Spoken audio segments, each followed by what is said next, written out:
नमस्कार, मैं हूं आपके साथ अग्रिमा और आप देख रहे हैं रिपोर्टर मैडम। पश्चिम बंगाल की राजनीति में इन दिनों एक ऐसी चीज सबसे बड़ा राजनीतिक मुद्दा बन गई है जो हर आम आदमी की रसोई में आसानी से मिल जाती है। जी हां, हम बात कर रहे हैं अंडे की।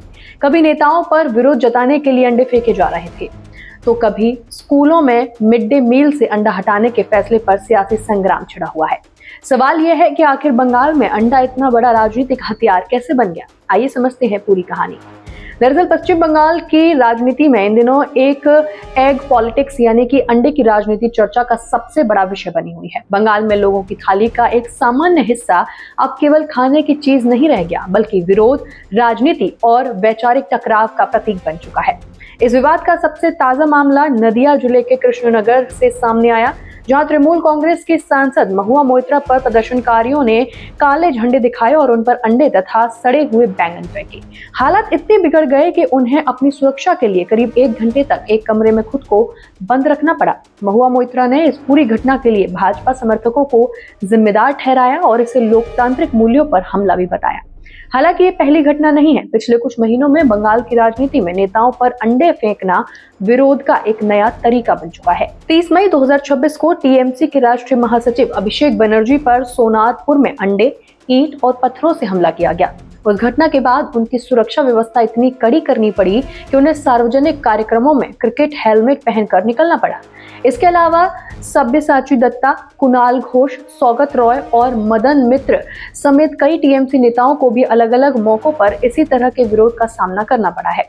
लगातार बढ़ती ऐसी घटनाओं पर अब न्यायपालिका भी सख्त हो गई है। कलकत्ता हाईकोर्ट ने नेताओं पर अंडे फेंकने की घटनाओं को एक सामाजिक बुराई बताते हुए राज्य प्रशासन से विस्तृत रिपोर्ट मांगी है। अदालत ने पुलिस को ऐसे मामलों में स्पष्ट दिशा निर्देश तैयार करने और भविष्य में ऐसी घटनाओं को रोकने के लिए प्रभावी कदम उठाने का भी निर्देश दिया है। कोर्ट का मानना है कि लोकतांत्रिक विरोध का अधिकार अपनी जगह है, लेकिन हिंसक या फिर अपमानजनक तरीके किसी भी स्थिति में स्वीकार नहीं किए जा सकते। लेकिन बंगाल में अंडे का विवाद सिर्फ सड़कों तक सीमित नहीं है, अब ये स्कूलों के मिड डे मील तक भी पहुंच चुका है। जी हाँ, कोलकाता नगर निगम के एक नए पायलट प्रोजेक्ट के तहत मिड डे मील की जिम्मेदारी अन्न मित्रा फाउंडेशन को देने की तैयारी की जा रही है, जो स्कॉन से जुड़ी संस्था बताई जाती है। सबसे बड़ा विवाद इस प्रोजेक्ट की उस शर्त को लेकर खड़ा हुआ जिसमें स्कूलों के मेन्यू से अंडे हटाकर उनकी जगह पनीर और सोया चंक्स जैसे शाकाहारी प्रोटीन जैसे देने का प्रस्ताव रखा गया है। यही फैसला अब राजनीतिक बहस का भी केंद्र बन गया है। तृणमूल कांग्रेस के कई नेताओं, जिनमें महुआ मोइत्रा, डेरेक ओब्रायन और रीतब्रत बनर्जी शामिल हैं, उन्होंने इस प्रस्ताव का खुलकर विरोध किया है। उनका कहना है कि बंगाल के लाखों बच्चों के लिए अंडा सबसे सस्ता, पौष्टिक और आसानी से उपलब्ध प्रोटीन का स्रोत है। ऐसे में धार्मिक या फिर वैचारिक कारणों से इसे हटाना बच्चों के पोषण के साथ समझौता होगा। विपक्ष का आरोप है कि खान-पान की पसंद किसी एक विचारधारा के अनुसार तय नहीं की जा सकती। वहीं दूसरी ओर स्कॉन से जुड़े पक्ष का कहना है कि पनीर, सोया और अन्य शाकाहारी खाद्य पदार्थ भी पर्याप्त प्रोटीन उपलब्ध कराते हैं और उनका उद्देश्य केवल गुणवत्तापूर्ण भोजन उपलब्ध कराना है। लेकिन ये तर्क भी राजनीतिक विवाद को शांत नहीं कर पाया है। बढ़ते विवाद और राजनीतिक दबाव के बीच अब पश्चिम बंगाल सरकार पड़ोसी राज्य उड़ीसा के मॉडल का अध्ययन कर रही है। इस मॉडल के तहत स्कूलों को अलग से फंड दिया जाता है ताकि वे अपनी जरूरत के अनुसार स्थानीय स्तर पर अंडे खरीद सकें और केंद्रीय रसोई व्यवस्था से अलग बच्चों को पोषण उपलब्ध करा सकें। माना जा रहा है कि यदि ये मॉडल अपनाया जाता है तो विवाद को कुछ हद तक कम किया जा सकता है। पूरे घटनाक्रम ने एक बड़ा सवाल खड़ा कर दिया है। क्या राजनीति अब इतनी बदल चुकी है कि आम लोगों की थाली में परोसा जाने वाला भोजन भी चुनावी और वैचारिक संघर्ष का हिस्सा बन गया है?